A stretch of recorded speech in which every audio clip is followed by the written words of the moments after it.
ఆ!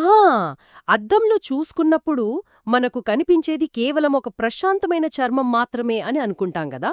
కానీ అసలు మైక్రోస్కోప్ కింద చూస్తే అదొక అత్యంత క్రూరమైన ఎప్పుడూ విశ్రమించని ఒక యుద్ధభూమి. హ్మ్.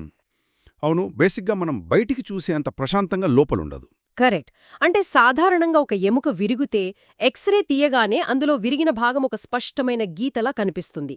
ఒక ఇంజినీరింగ్ ప్లాన్ లాగా. అది చాలా స్పష్టంగా ఉంటుంది కదా! కానీ ఈరోజు మన ముందున్న ఈ పరిశోధనా పత్రాలు అంటే ఈ మూలాలను పరిశీలిస్తే చర్మం అనేది అలా కేవలం ఒక గీతతో అర్థమయ్యేది కాదని తెలుస్తోంది. ఎగ్జాక్ట్‌లీ. చర్మం అనేది ఒక అద్భుతమైన రక్షణ వ్యవస్థ.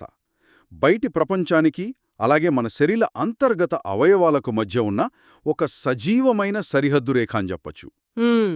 సో ఈ అద్భుతమైన వ్యవస్థ గురించి ఈరోజు మన ఈ లోతైన విశ్లేషణలో చాలా వివరంగా మాట్లాడుకుందాం. తప్పకుండా.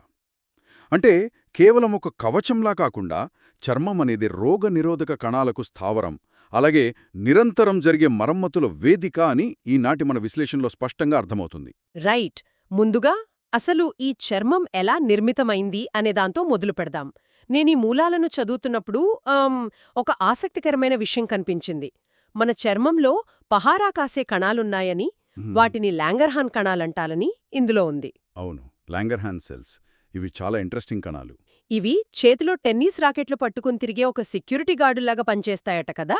అసలా టెన్నిస్ రాకెట్ల కథ ఏంటి?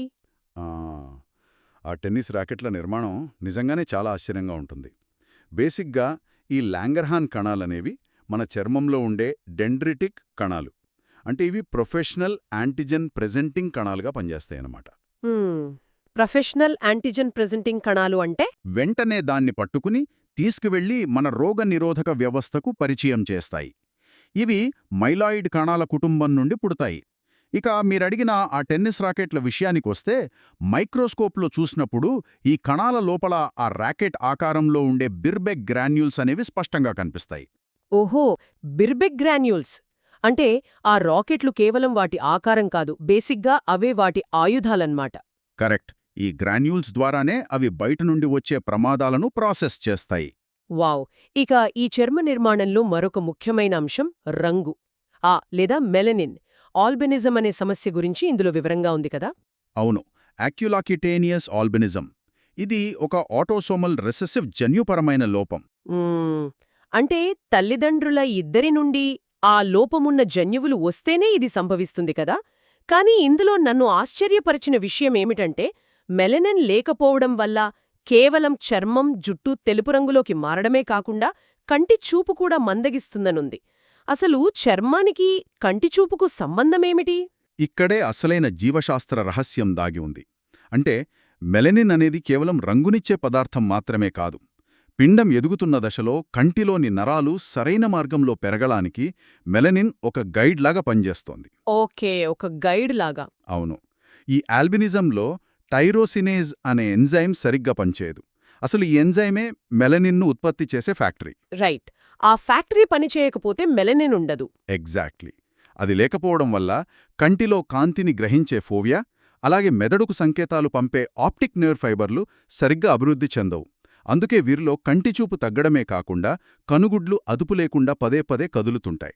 దీనినే నిస్టాగ్మస్ అంటారు. వావ్! అంటే మెలనిన్ అనేది కేవలం పెయింట్ కాదు, అదొక సిగ్నలింగ్ వ్యవస్థ కూడా అన్నమాట. ఇది నిజంగా అద్భుతం.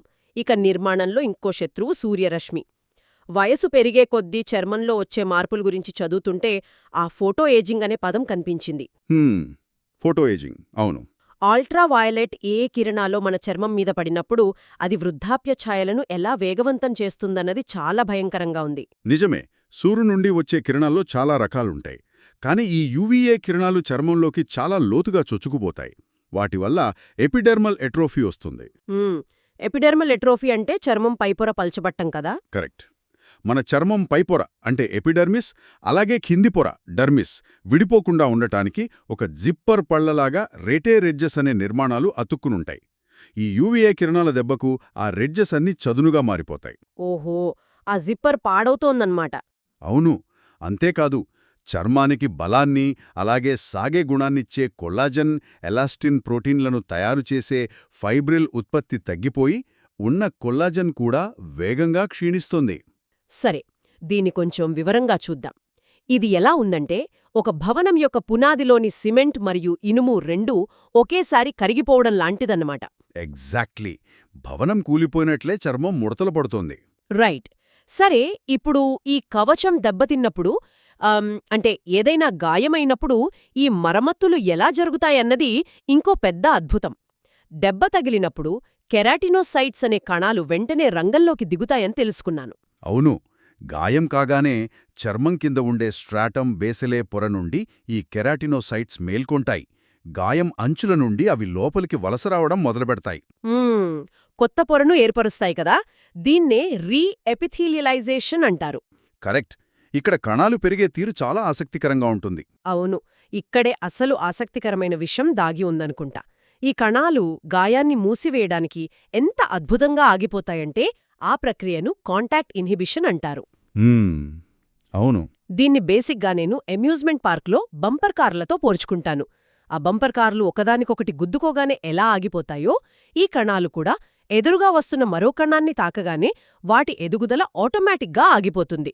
ఒకవేళ ఆ మెకానిజం లేకపోతే అవి క్యాన్సర్ కణాల్లాగా ఇష్టమొచ్చినట్లు పెరిగిపోతాయి కదా. చాలా అద్భుతమైన పోలికండి. సరిగ్గా చెప్పారు. ఇక ఈ కణాలు పెరగాలంటే వాటికి ఆహారం, ఆక్సిజన్ కావాలి. అవును, రక్తం సరఫరా జరగాలి. రైట్. అందుకే పాత రోడ్డు పక్కన కొత్త బైపాస్ రోడ్డు వేసినట్లుగా గాయం మానే దశలో కొత్త రక్తనాళాలు ఏర్పడతాయి. దీన్నే యాంజియోజెనెసిస్ అంటారు. ఫైబ్రోబ్లాస్ట్ గ్రోత్ ఫ్యాక్టర్, అలాగే వాస్కులార్ ఎండోథీలియల్ గ్రోత్ ఫ్యాక్టర్ అంటే VEGF అనే రసాయనాలు ఈ కొత్త రక్తనాళాల నిర్మాణాన్ని వేగవంతం చేస్తాయి. వావ్! కానీ ఈ VEGF అనేది మనం పెట్టుకున్న ఒక కాంట్రాక్టర్ లాంటిది కదా. అతనికి మరీ ఎక్కువ డబ్బులిస్తే, అంటే ఈ VEGF మరీ ఎక్కువగా ఉత్పత్తయితే అప్పుడు పరిస్థితేంటి? ఆ పరిస్థితినే హైపర్ గ్రాన్యులేషన్ అంటారు. మీరు అన్నట్లు ఆ కాంట్రాక్టర్ అవసరానికి మించి కాంక్రీట్ పోసేస్తాడు. ఓ, అంటే కణజాలం మితిమిరి పరిగిపోతోందన్నమాట. అవును, కణజాలం ఎక్కువగా పెరిగిపోయి అది గాయం పూర్తిగా మూసుకుపోవడాన్ని భౌతికంగా అడ్డుకుంటుంది. దీనివల్ల గాయం ఎప్పటికీ మానదు. రైట్. అంటే అక్కడ కూడా ఒక బ్యాలెన్స్ ముఖ్యమన్నమాట. ఇక ఈ రోడ్డు వేయడం పూర్తయ్యాక చివర్లో ఆ మచ్చ చదునుగా మారే ప్రక్రియను రీమోడలింగ్ ఫేజ్ అంటారు కదా, అక్కడ ఏం జరుగుతుంది? ఈ దశలో మ్యాట్రిక్స్ మెటాలోప్రోటీనేసెస్ అనే ఎంజైమ్స్లు ఒక డెమాలిషన్ క్రూలాగా వస్తాయి. గాయం త్వరగా మానడానికి శరీరం హడావిడిగా టైప్ 3 కొల్లాజెన్ను క్రమరహితంగా పేర్చేస్తుంది. అంటే అది టెంపరరీ అన్నమాట. అవును, ఈ ఎంజైమ్లు ఆ పాత కొల్లాజెన్ను తొలగించి దాని స్థానంలో అత్యంత బలమైన, క్రమబద్ధమైన టైప్ 1 కొల్లాజెన్ను నెమ్మదిగా చేరుస్తాయి. అప్పుడే ఆ మచ్చకి పూర్తి బలమొస్తుంది. చాలా క్లియర్గా చెప్పారు. అయితే డయాబెటీస్ ఉన్నవారిలో ఈ గాయాలు మానడం ఎందుకంత కష్టమవుతోంది? ఈ మూలాల ప్రకారం రక్తంలో చక్కెర స్థాయిలు ఎక్కువగా ఉంటే అది మొత్తం వాతావరణాన్ని విషతుల్యం చేస్తుంది కదా. అవును, డయాబెటీస్ వల్ల రక్తంలో చక్కెర పెరిగినప్పుడు రోగనిరోధక కణాలు, ముఖ్యంగా న్యూట్రోఫిల్స్ తీవ్రంగా తికమకపడతాయి. అవి గాయాన్ని బాగుచేయాల్సింది పోయి రియాక్టివ్ ఆక్సిజన్ స్పీషీస్ అంటే ROS అనే ప్రమాదకరమైన రసాయనాలను విడుదల చేస్తాయి. అరెరే, అంటే వాటి పని వాటికే రివర్స్ అవుతుందన్నమాట. అవునండి, ఇవి దాదాపు బ్లీచ్లాగా పనిచేసి చుట్టుపక్కల కణాలను నాశనం చేస్తాయి. అదే సమయంలో మన శరీరంలో సహజంగా మంటను తగ్గించే IL-10 లాంటి యాంటీ ఇన్ఫ్లమేటరీ సైటోకైన్ల ఉత్పత్తి పూర్తిగా ఆగిపోతుంది. అంటే అగ్నిమాపక యంత్రాలు పనిచేయవన్నమాట. అందుకే డయాబెటీస్ రోగుల్లో గాయాలు మానకుండా అలా మంటగా ఉంటాయి. ఎగ్జాక్ట్లీ. సరే, మనం రోగనిరోధక వ్యవస్థ గురించి మాట్లాడుతున్నాం కాబట్టి అసలు గాయం లేకపోయినా చర్మం ఎందుకు దురద పెడుతుంది లేదా వాపు వస్తుంది అనేది చూద్దాం. మన శరీర అంతర్గత వ్యవస్థ కొన్నిసార్లొక ఫాల్స్ అలార్మ్ ఇస్తుంది కదా. అర్టికేరియా లేదా దద్దుర్లు రావడం దీనికొక ఉదాహరణ. అవును, ఈ అర్టికేరియా అనేది చాలా ఆకస్మిక ప్రతిస్పందన. మన చర్మంలో మాస్ట్ కణాలు ఉంటాయి. బయటి నుండి అలర్జీ కలిగించే పదార్థం రాగానే IgE యాంటీబాడీలు ఈ మాస్ట్ కణాలను పగిలిపోయేలా చేస్తాయి. డీగ్రాన్యులేషన్ కదా. అవును, దాంతో హిస్టామిన్ విడుదలై చర్మంలోని రక్తనాళాలు ఉబ్బిపోయి వాపు, ఎర్రటి దద్దుర్లు వస్తాయి. ఒక్క నిమిషం, ఇక్కడే నాకొక పెద్ద సందేహం వచ్చింది. ఏదైనా పురుగు కుట్టినప్పుడో పడని ఆహారం తిన్నప్పుడో ఈ IgE యాంటీబాడీలు వస్తాయని అర్థం చేసుకోవచ్చు. కానీ ఓపియాయిడ్స్, రేడియో కాంట్రాస్ట్ ఏజెంట్లు, అలాగే వాన్కోమైసిన్ లాంటి యాంటీబయోటిక్స్ వాడినప్పుడు కూడా ఈ దద్దుర్లు వస్తాయని మూలాల్లో చదివాను. అసలు అలర్జీతో, ఐజీఈతో ఏ సంబంధం లేకుండానే మాస్ట్ కణాలు ఎలా ప్రేరేపించబడతాయి? ఇదెలా సాధ్యం? ఇది చాలా క్లిష్టమైన కానీ చాలా ముఖ్యమైన ప్రశ్న. ఈ మందులు శరీరంలోకి వెళ్ళగానే యాంటీబాడీల ప్రమేయం లేకుండా నేరుగా మాస్ట్ కణాలపైనున్న రిసెప్టర్లను తాకి వాటిని పగిలేలా చేస్తాయి. వావ్! అంటే ఇదొక షార్ట్కట్ అన్నమాట. అవునండి, దీన్నే నాన్ ఐజీఈ మీడియేటెడ్ రెస్పాన్స్ అంటారు.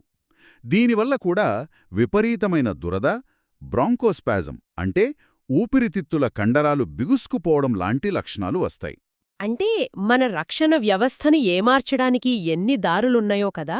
ఇక చిన్నపిల్లల్లో వచ్చే అటోపిక్ డెర్మటైటిస్కి రెండవ లైన్ చికిత్సగా కాల్సిన్యూరిన్ ఇన్హిబిటర్స్ వాడతారు కదా! ఈ పైమెక్రోలిమస్, టాక్రోలిమస్ లాంటి మందులు అసలు ఎలా పనిచేస్తాయి?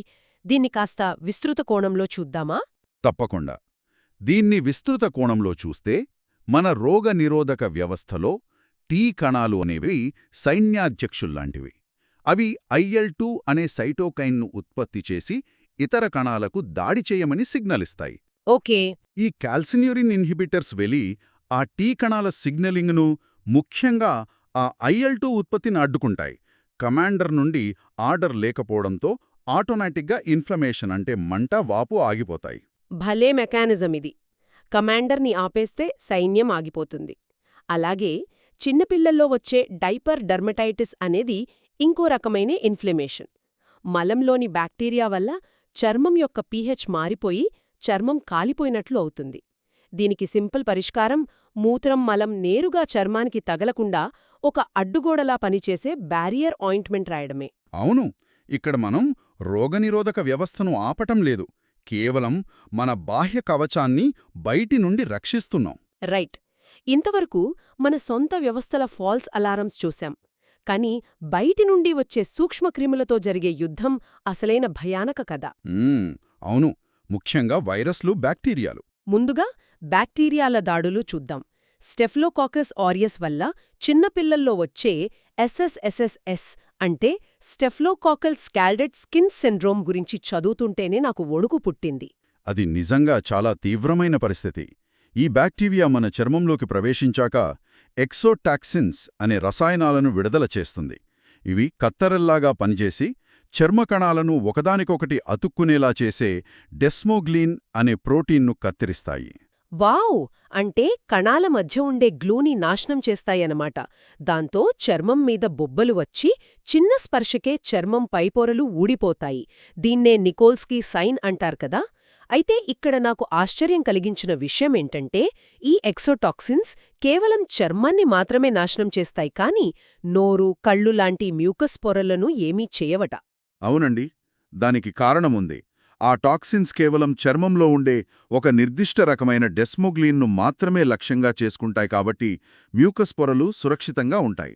బతికిపోయాం. ఇక చర్మానికొచ్చే సెల్యులైటిస్ వ్యాధి విషయానికొస్తే ఇందులో బేసిక్గా 2 రకాలుంటాయి.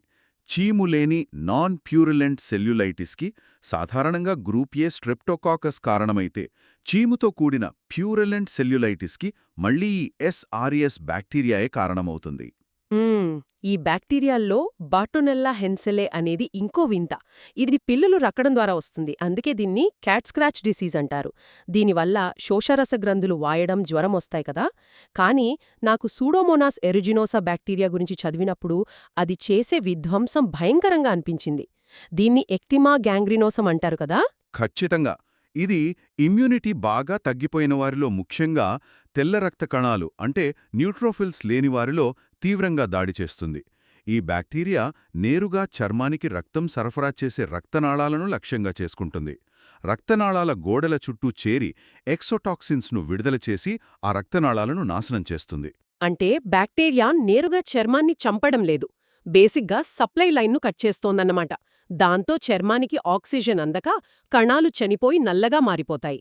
దీన్నే నెక్రోసిస్ అంటారు. అవునండి. ఇక కుష్టువ్యాధి లేదా లెప్రసీ గురించి తీసుకుంటే ఇందులో మైకోబాక్టీరియం లెప్రే కారణం అని మనకు తెలుసు. కానీ వ్యాధి తీవ్రత బ్యాక్టీరియా మీద కాదు, మనిషి సొంత రోగ నిరోధక వ్యవస్థ మీద ఆధారపడి ఉంటుందని చదవడం నిజంగా ఒక ఆహా మూమెంట్ అనిపించింది నాకు. ఇది చాలా ముఖ్యమైన కాన్సెప్ట్ అండి. బ్యాక్టీరియా ఒకటే అయినా మన శరీరంలోని CD4+ TH1 కణాల ప్రతిస్పందన దాన్ని ఎలా ఎదుర్కొంటుంది అన్నదే ముఖ్యం. మన TH1 కణాలు బలంగా ప్రతిస్పందిస్తే బ్యాక్టీరియా ఒకే దగ్గర బందీ అవుతుంది. దీన్నే ట్యూబర్క్యులాయిడ్ లెప్రసీ అంటారు. అంటే ఇందులో వ్యాధి తీవ్రత తక్కువ, వీరికి లెప్రోమిన్ స్కిన్ టెస్ట్ పాజిటివ్ వస్తుంది. కరెక్ట్. అదే మన TH1 ప్రతిస్పందన బలహీనంగా ఉంటే బ్యాక్టీరియా శరీరం మొత్తం వ్యాపించి తీవ్రమైన లెప్రోమాటస్ లెప్రసీ వస్తుందన్నమాట. వీరికి ఆ స్కిన్ టెస్ట్ నెగటివ్ వస్తుంది, ఎందుకంటే శరీరం ఫైట్ చేయడం మానేసింది కాబట్టి. వావ్! ఈ బ్యాక్టీరియాల దాడులు ఇలా ఉంటే మన సొంత కణాలను లోపలి నుండే హైజాక్ చేసే వైరస్లు కూడా ఉన్నాయా? అవును.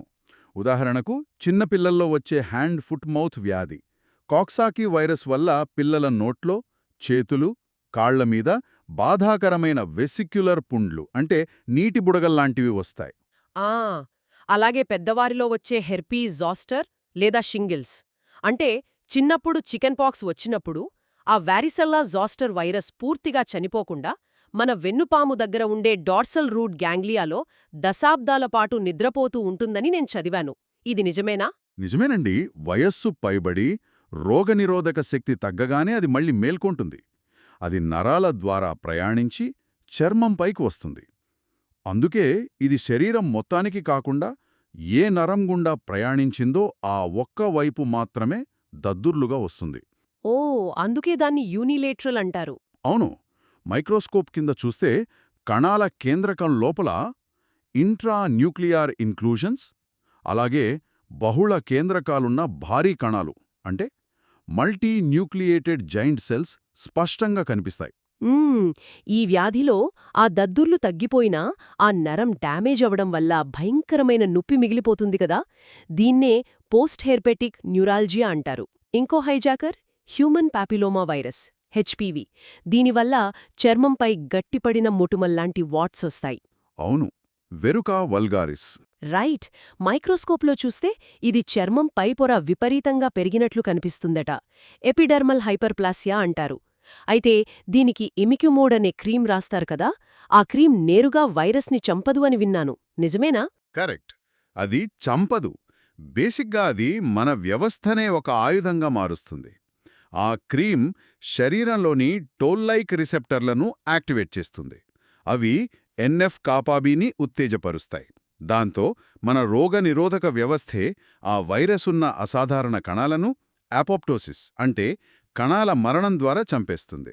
అంటే దొంగను చంపడానికి మన సెక్యూరిటీ సిస్టంకి కళ్ళు తెరిపించడమన్నమాట. అద్భుతం. ఇక బ్యాక్టీరియా, వైరస్లను దాటితే మనం ఒక వింతైన మైక్రోస్కోపిక్ జంతు ప్రదర్శనశాలలోకి అడుగుపెట్టినట్లే. అవును. ఫంగస్ ఇంట పరాన్నజీవులు. కరెక్ట్. ఈ ఫంగస్ మరియు పరాన్నజీవులు చర్మంపై ఎలా జీవిస్తాయో చదివితే చాలా ఆశ్చర్యంగా ఉంటుంది. మొదట ఫంగస్ విషయానికొస్తే పిటిరియాసిస్ వర్సికోలర్. ఇది మలాసేజియా అనే ఫంగస్ వల్ల చర్మంపై మచ్చలు తెస్తుంది కదా. దీనిలో అత్యంత ఆసక్తికరమైన విషయమేంటంటే ఆ మచ్చల నుండి చర్మాన్ని కొంచెం గీకి KOH పరీక్ష చేసినప్పుడు మైక్రోస్కోప్ కింద అది అచ్చం స్పాగెట్టి మరియు మీట్ బాల్స్ ఆకారంలో కనిపిస్తుంది. వావ్! వినడానికే ఆకలివేసేలా ఉన్నా చర్మం మీద స్పాగెటీ లాంటి ఫంగస్ ఉండటం నిజంగా భయానకమైన వింత. అలాగే ట్రియాకోఫైటాన్ రుబ్రం వల్ల వచ్చే టీనియా కార్పోరిస్ అంటే రింగ్ వామ్. చర్మం మీద గుండ్రటి మచ్చలు వచ్చి మధ్యలో క్లియర్గా ఉండి అంచులు వాచి ఉంటాయి. ఇది చర్మం పైపొరల్లోనే ఉంటుంది కానీ డర్మిస్ లోపలికి వెళ్ళదు. అవును. దీనికి టెర్బినాఫైన్ అనే మందు వాడతారు కదా. ఈ మందు ఫంగస్ యొక్క గోడలను ఎలా బద్దలు కొడుతుంది? బేసిక్గా ఫంగస్ కణాల బ్రతకాలంటే వాటి గోడలకు ఎర్గోస్టిరాల్ అవసరం. ఈ టెర్బినాఫైన్ మందు స్క్వాలిన్ ఎపాక్సిడేజ్ అనే ఎంజైమ్ని బ్లాక్ చేస్తుంది. దాంతో ఫంగస్కి ఎర్గోస్టిరాల్ అందక ఆ కణాల పొరలు నాశనమైపోతాయి. ఫంగస్ కథ ముగిసింది. ఇక పరాన్న జీవులు అంటే పారాసైట్స్ దాడులు మరింత ఉత్కంఠగా ఉంటాయి. క్యుటేనియస్ లార్వా మైగ్రాంట్స్ గురించి చదివితే భయం వేస్తుంది. ఇసుకలో చెప్పు లేకుండా నడిచినప్పుడు హుక్వామ్ లార్వాలు మన చర్మంలోకి ప్రవేశిస్తాయి. మనుషులు వాటి అసలు లక్ష్యం కాదు, కాని దారి తప్పి లోపలికి వచ్చి చర్మం కింద సొరంగాలు తవ్వుకుంటూ వెళ్తుంటే పైకి వంకరటింకర దారులు స్పష్టంగా కనిపిస్తాయి. అవును, సెర్పిజీనస్ ట్రాక్స్ అంటారు. అది నిజంగా ఇబ్బందికరమైన పరిస్థితి. అలాగే షాండ్ఫ్లైస్ కుట్టడం వల్ల లీష్మానియాసిస్ వస్తుంది. మన రోగ నిరోధక కణాలైన మ్యాక్రోఫేజెస్ వాటిని తినేసినా సరే ఈ పరాన్నజీవులు చావవు. అవునా? అవును, అవి ఆ మ్యాక్రోఫేజెస్ లోపలే బ్రతికి పెరిగి పెద్దవతే. బయోప్సీ చేసి చూస్తే వాటిలో రాడ్ షేప్డ్ కైనటోప్లాస్ట్స్ స్పష్టంగా కనిపిస్తాయి. ఒక ట్రోజన్ హార్స్ లాగా మన కణాల లోపలే దాక్కుంటాయన్నమాట.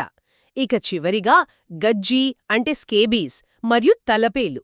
స్కేబీస్ మైట్స్ చర్మం కింద నివాసం ఏర్పరచుకుంటాయి, ముఖ్యంగా చేతి వేళ్ల మధ్యలో. రాత్రిపూట విపరీతమైన దురద వస్తుంది కదా, అయితే అందరికీ ఇవి ఒకేలా వ్యాపించవటగదా? అవును, హెచ్ఐవి లాంటి వ్యాధులతో కణ సంబంధిత రోగనిరోధక శక్తి అంటే సెల్ మీడియేటెడ్ ఇమ్యూనిటీ బాగా తక్కువగా ఉన్నవాళ్ళలో ఈ మైట్ సంఖ్య విపరీతంగా పెరిగిపోతుంది. మన ఇమ్యూనిటీనే వాటిని కంట్రోల్లో పెడుతుందన్నమాట. ఇక తలపేలు జుట్టు కుదుళ్లకు తమ గుడ్లు పెడతాయి. వీటన్నింటికి పొరమెత్రిన్ లేదా ఐవర్మెక్టిన్ వాడితే పూర్తిగా నయమవుతాయి కదా? అవునండి. అంటే ఈ మొత్తం సమాచారాన్ని బట్టి చూస్తే మన చర్మం అనేది కేవలం పైన కనపడే ఒక సాధారణ పొర కాదు, అదొక పటిష్టమైన రోగనిరోధక కోట అని మనకు స్పష్టంగా అర్థమవుతుంది. ఖచ్చితంగా. ఈరోజు మనం చర్మ నిర్మాణం, గాయాలు, మానే తీరు, రోగ నిరోధక వ్యవస్థ, ఫాల్స్ అలారమ్స్ మరియు కంటికి కనిపించని ఎన్నో శత్రువుల గురించి వివరంగా తెలుసుకున్నాం. కాని ఈ చర్చ ముగించే ముందు ఈ మూలాల్లో ఉన్న ఒక పాయింట్ నన్ను తీవ్రంగా ఆలోచింపజేసింది. ఏంటది? గాయాలు మానే సమయంలో డయాబెటిస్ వల్ల IL-10 లాంటి యాంటీ ఇన్ఫ్లమేటరీ సైటోకైన్స్ ఉత్పత్తి ఆగిపోవడం వల్ల మంట తగ్గదు అని మనం అనుకున్నాం కదా. అంటే మన శరీరంలో ఈ మంటను ఆర్పే ఒక సహజసిద్ధమైన అగ్నిమాపక యంత్రం ముందే ప్రోగ్రాం చేయబడి ఉందన్నమాట. అవును. ఒకవేళ ఆ IL-10 నివారణను మనం పూర్తిగా అర్థం చేసుకొని మన కంట్రోల్లోకి తెచ్చుకోగలిగితే కేవలం డయాబెటిక్ గాయాలనే కాకుండా మంట మరియు వాపు వల్ల వచ్చే వృద్ధాప్య ఛాయలను లేదా క్యాన్సర్ లాంటి ఇతర ఇన్ఫ్లమేటరీ సమస్యలను మనం పూర్తిగా ఆపివేయగలమా? వావ్, ఇదొక అద్భుతమైన ఆలోచన. అంతేకాదు, ఆ కాంటాక్ట్ ఇన్హిబిషన్ అంటే ఒక కణం ఇంకో కణాన్ని తాకగానే పెరగడం ఆగిపోయే సూత్రాన్ని మనం క్యాన్సర్ కణాలపై కూడా ప్రయోగిస్తే ఏం జరుగుతుంది? బహుశా మన శరీరంలో దాగి ఉన్న ఈ మైక్రోస్కోపిక్ నియంత్రణ వ్యవస్థలే భవిష్యత్తులో వైద్యరంగాన్ని శాసిస్తాయేమో. ఆలోచించండి. మళ్ళీ ఇంకో ఆసక్తికరమైన అంశంతో కలుద్దాం.